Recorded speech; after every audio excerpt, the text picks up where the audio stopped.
I think that what I appreciate most about Attack on Titan is that it actually succeeds at being one of those mystery box shows that so many other Western TV series fail at being. It's not that this show is flawless, far from it, but surprisingly for a story of its scope and ambition, its plot development is not where most of its shortcomings lie. The term mystery box applies to a story that sets up a series of questions that serve as the main attraction of the TV show or movie. This was a term J.J. Abrams basically memed into existence in a TED Talk he gave back in 2008 to explain his philosophy of storytelling. I just love boxes. These mysteries are the driving force of the narrative, and the plot is built around managing audience expectations, gradually releasing just enough information and answers to keep the viewers thinking that all of this will lead to a satisfying conclusion in the end. But of course, many of these shows tend to forego strong character development in order to focus on stringing the audience along, or completely disregard satisfying resolutions entirely in favor of subversions that might be exciting in the moment, but immediately fall apart upon closer inspection.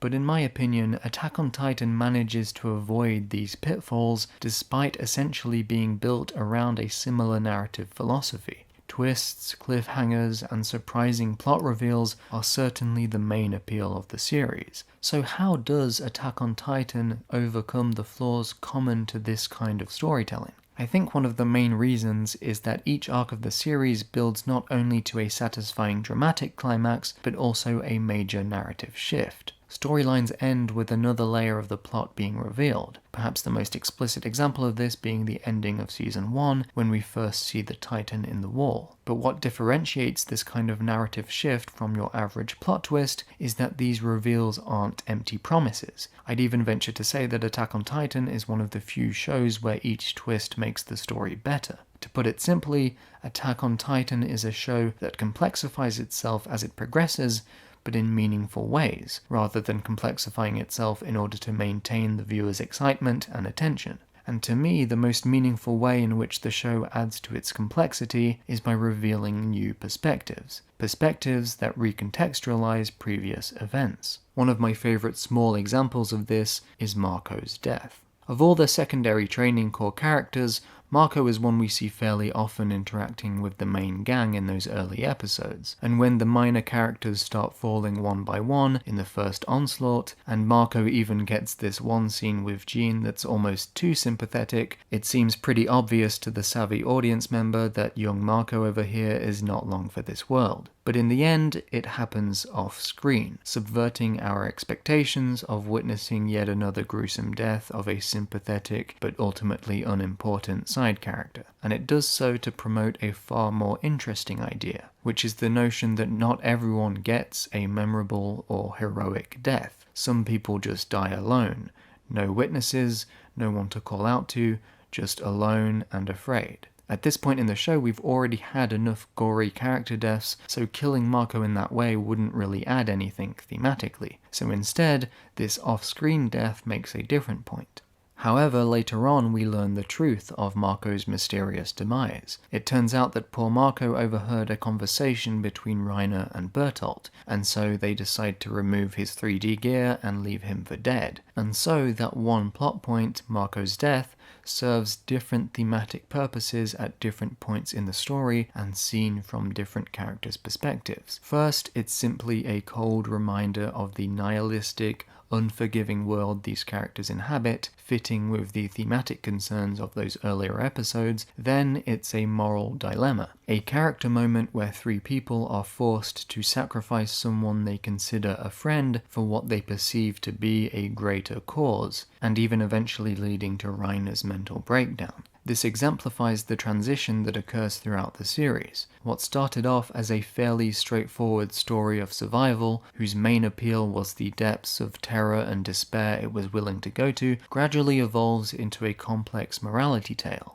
The rather simplistic focus of the early episodes reflects the naive worldview of our characters who have been conditioned by a kind of historic propaganda their entire lives. But this simplicity dissolves as our protagonists go from fighting titans in the beginning to fighting titan shifters, then other humans within the walls, and finally other humans outside the walls. And perhaps the clearest shift in perspective comes with Eren's attack on Marley, an incident that launches the final act of Attack on Titan and comes dangerously close to mirroring the beginning of our story, indicating not simply that our main characters are now the bad guys in someone else's narrative, but that this has always been the case. There's always been more than one side to this story. And there are no definitive right or wrong answers to moral questions in Attack on Titan, only different perspectives. Even among characters who are on the same side, there are disagreements and differing moral philosophies. For example, while Commander Erwin is determined to make as many sacrifices as necessary in order to advance humanity's fight against the Titans, someone like Levi seems particularly uncertain of the validity of these endeavors.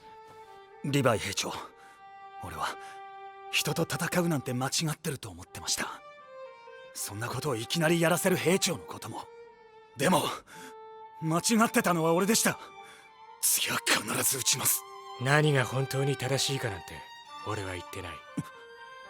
そんなことはわからないからな。お前は本当に間違っていたのか。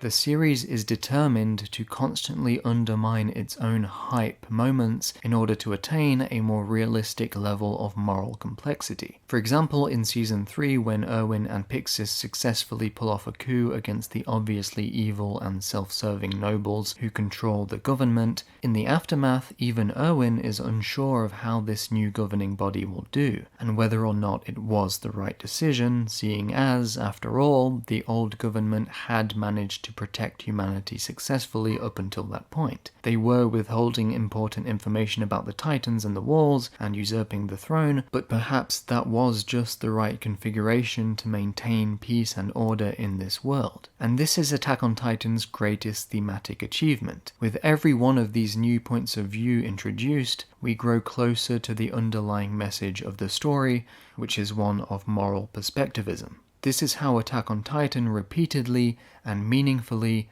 changes everything. And it's as all these differing perspectives clash that we reach the central question regarding the ethics of freedom. What sacrifices are justified in the fight for liberation? And of course, this question is perfectly embodied in our main character, Eren. Early sections of the show revolve around building up Eren's character and his motivations, confronting him with horrific events and forcing him to make important decisions. But after some of the first major reveals occur, Eren's thematic relevance takes a back seat to the more important plot developments that reveal the greater depths of the story. Eren remains a driving force of the narrative given his position as the only Titan on humanity's side, but the shape of the narrative makes us feel like it's not all about him anymore, as it was in the beginning. He's certainly not the most interesting character in the series. However, when we reach the final act of the story, all of Eren's development comes flying back in our faces as we realize what he has become, and we're reminded why he is our main character. One of the common criticisms levied at Eren early on is that he's too naive, too childish. It's only after the time skip that Eren gains the maturity necessary to properly act out his plan. All of that tragedy, all of that typical protagonist determination and willpower morphs into something much more terrifying than we could have imagined. And this is where we truly understand how Eren, as a character, fits into the larger themes of freedom and morality. He's the point of culmination of all these ideas the story has been exploring, and all the signs were there from the very beginning. And so while I wouldn't claim that Attack on Titan is deconstructing the classic shonen protagonist archetype, it does manage to effectively recontextualize the morality of such a character. Transcending fate and fighting against all odds in order to protect the people closest to you is typical behavior. But here, in a story built around exploring the ethics of such extreme attitudes, Eren's goals are put into question. Is this really what we call a hero, or is Eren simply the tragic result of this kind of world, the logical consequence of endless cycles of violence and revenge? This is the tragedy of Eren Yeager. 駆逐してやる。よかな。一匹残らず。